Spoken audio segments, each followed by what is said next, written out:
Така, ето това сега, примерно на този уред, това е дискриминацията. Почва от 0 до 99.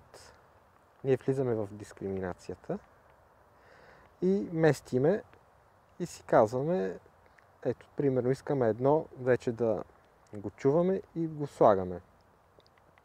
0 да го чуваме и го слагаме. Но 0, 1 и 2 са винаги почвата.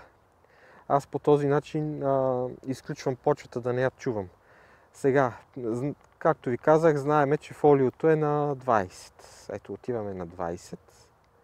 Изключваме го, вече сегмента е изключен. И има ли фолио, уреда въобще няма да реагира на него, просто го изключвате. Но това вече става с опит, като знаете, че сте на нивата и вадите вече 3-4 фолия на 20 и по този начин знаете как да го елиминирате, кое число да махнете.